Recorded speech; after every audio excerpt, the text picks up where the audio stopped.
Assalamualaikum warahmatullahi wabarakatuh. Sebelumnya perkenalkan, nama saya Laili Cahyani, NIM 2024 1010 2013 dari kelas Desain dan Analis Algoritma A. Nah, di sini saya akan membahas tugas DAA ini, yaitu tentang analisa algoritma non-rekursif. Langsung saja kita ke soal yang pertama, yaitu terdapat garis bilangan UN sama dengan 1, min 2, 3, min 4, 5, min 6, dan seterusnya. Untuk soal yang A, 1A yaitu buat fungsi iteratif untuk menghitung UN. Nah, di sini saya membuat algoritma baris dengan parameter n, yang mana algoritma ini digunakan untuk memeriksa bilangan pada suku ke n. Kemudian untuk inputnya sendiri yaitu baris bilangan pada suku ke n. Untuk outputnya yaitu hasil bilangan yang dicari pada suku ke n. Nah, untuk nilainya yaitu sama dengan 0, X sama dengan 1. Di sini melakukan perulangan while X kurang dari sama dengan N. Jika X modulus 2 sama dengan 0, nah, di sini akan dilakukan pengecekan.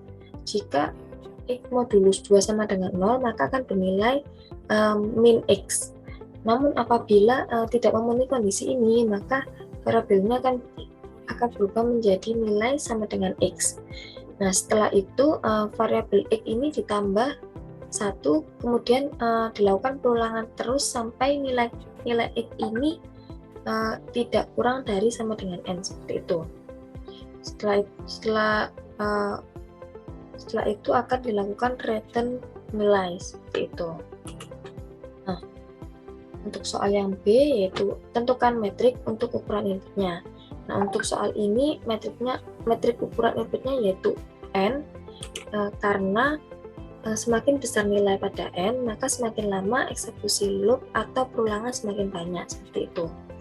Untuk soal yang C yaitu tentukan basic operation-nya. Nah, di sini basic operation-nya yaitu pada modulus, yang mana basic operation-nya itu berlangsung sesuai banyaknya X yang dieksekusi. Dan jika masuk loop-nya itu 1 kali, maka basic operation-nya itu dieksekusi sebanyak 1 kali, seperti itu. Untuk soal berikutnya yaitu jelaskan apakah untuk input yang ukurannya sama banyaknya, eksekusi basic operation bisa berbeda. Apakah diperlukan analisa best case, worst case, dan average case? Nah, pada kasus ini tidak diperlukan best case, worst case, dan average case, karena misal jika inputnya itu 5, maka banyaknya eksekusi basic operation-nya itu juga 5, seperti itu. Untuk soal yang selanjutnya yaitu jika banyaknya eksekusi basic operation untuk input berukuran n dinyatakan sebagai Cn, persamaan deret untuk Cn, maka di sini ini akan mendapatkan rumus yaitu Cn sama dengan sigma batas bawah I sama dengan 1, batas atasnya yaitu n, kemudian 1. Nah, kemudian kita cari persamaan langsung Cn-nya, yang mana di sini akan kita masukkan sesuai dengan rumus baris dan deret, yang mana sigma n I sama dengan 1I yaitu sama dengan rumus baris yang pertama yaitu n min I plus 1, kemudian kita masukkan yang mana n min I, n nya ini tetap n, I nya yaitu 1, jadi n min 1 plus 1, kemudian min 1 plus 1 kita min 1 ditambah 1 yaitu hasilnya 0, maka hasilnya akan n, seperti itu. Untuk soal berikutnya nomor 2 yaitu di sini ada algoritma unique element, yang mana array dimulai dari indeks ke 0 sampai n-1, yaitu untuk memeriksa apakah setiap elemen A itu unik. Untuk inputnya yaitu array A 0 sampai n-1. Untuk outputnya yaitu mengembalikan true jika setiap elemen A unik dan false jika terdapat beberapa elemen yang nilainya sama. Dan for I sama dengan 0 to n-2 do. For J sama dengan I plus 1 to n-1 do. Jika A indeks I sama dengan A indeks J, maka akan di return false. Nah, setelah itu akan lakukan ulangan terus-menerus. Namun jika A indeks I tidak sama dengan A indeks J, maka akan dilakukan return true. Nah, di sini kita mencari estimasi running time algoritma unique element. Untuk yang pertama kita cari base case-nya terlebih dahulu, yang mana di sini yaitu rumusnya sigma batas bawahnya I sama dengan 0, ini ya, kemudian batas atasnya 0, kemudian sigma IJ sama dengan 1. Nah, di sini kita masukkan, kita cari dengan rumus baris dan deret, yang mana kita masukkan di sini yaitu n min j plus 1, kemudian kita masukkan i min i plus 1 sama dengan 1. Nah, untuk mencari estimasi running time-nya, yaitu kita menggunakan T sama dengan C operation dikali Cn, yang mana C operation sama dengan T dikali 1 hasil dari Cn, yaitu sama dengan T.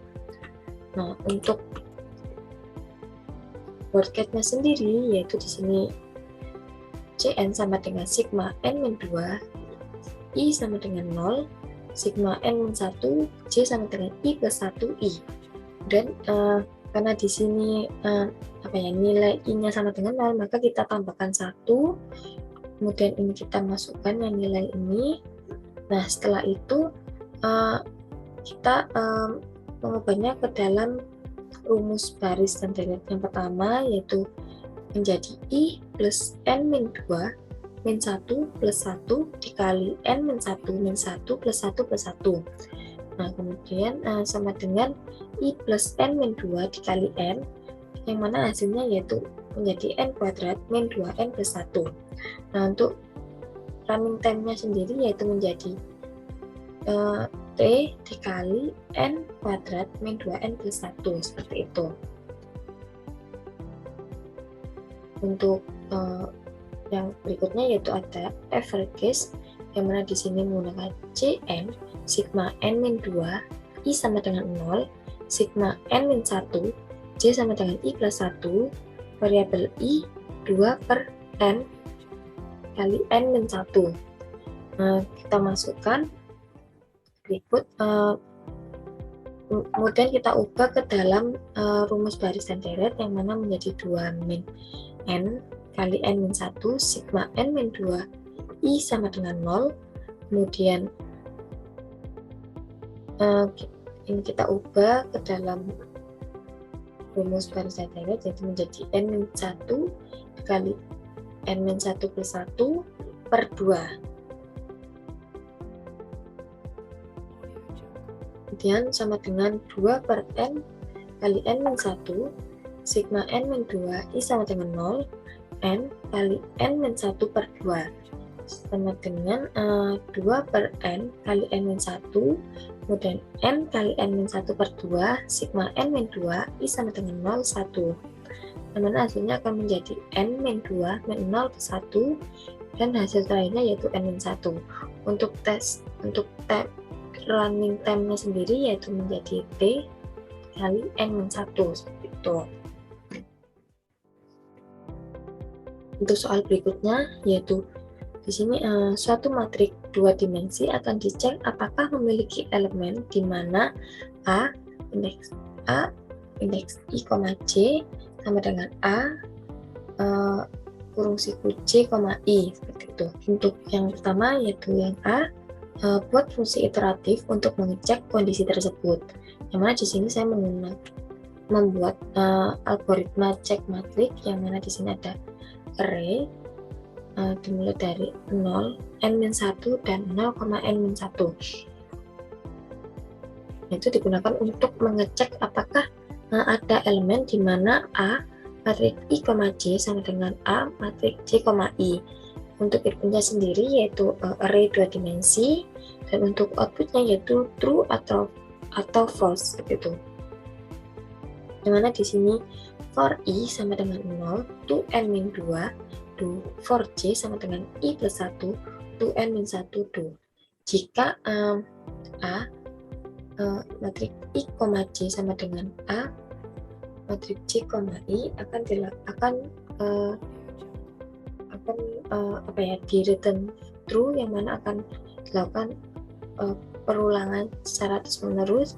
Namun jika A matriks I, J ini tidak sama dengan A matriks J, I ini, maka akan dilakukan return false, yang mana sebenarnya fungsi iteratif ini sama seperti yang nomor 1 gitu. Mana untuk soal berikutnya yaitu tentukan metrik untuk ukuran inputnya. Nah, di sini untuk metrik ukuran inputnya yaitu n, dan soal karena metrik ukuran inputnya yaitu n karena semakin besar nilai pada n, maka semakin lama eksekusi loop atau ulangan itu semakin banyak. Untuk soal berikutnya yaitu tentukan basic operation-nya. Untuk basic operation-nya di sini yaitu if A matriks I, J sama dengan A matriks J, I. Untuk soal berikutnya yaitu jelaskan apakah untuk input yang ukurannya sama banyaknya, eksekusi pada basic operation bisa berbeda, apakah diperlukan analisa best case, worst case, dan average case. Di sini untuk soal nomor 3 yaitu perlu analisa best case, worst case, dan average case.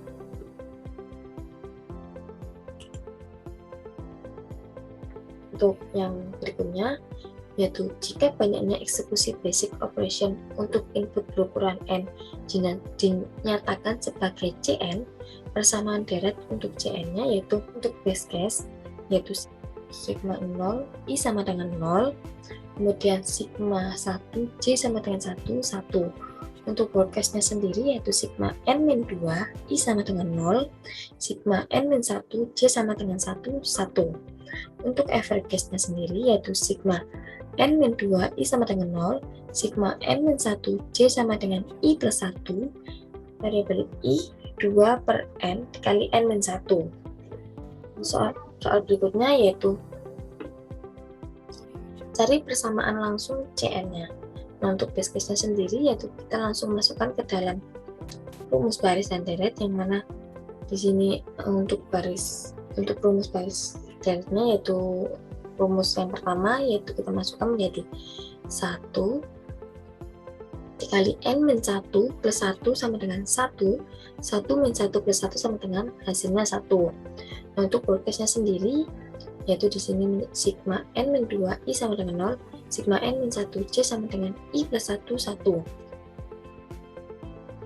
Kita ubah ke dalam rumus baris dan deret, yang mana yaitu rumus yang pertama yaitu menjadi 1 plus n-2 min 1 plus 1 dikali n-1 min 1 plus 1 plus 1 itu sama dengan 1 plus n-2 dikali n, yang mana hasilnya menjadi n kuadrat min 2n plus 1. Untuk average case-nya sendiri yaitu sebenarnya ini sama seperti soal nomor 1, yang mana yaitu sigma n-2 I sama dengan 0, sigma n-1 J sama dengan I plus 1, I 2 per N kali N-1. Dan ini kita ubah ke dalam rumus barisan deret, yang mana akan menghasilkan nilai yaitu N-1 seperti itu. Sekian penjelasan dari saya. Mohon maaf apabila ada kesalahan kata atau kesalahan dalam penjelasan saya. Terima kasih. Wassalamualaikum warahmatullahi wabarakatuh.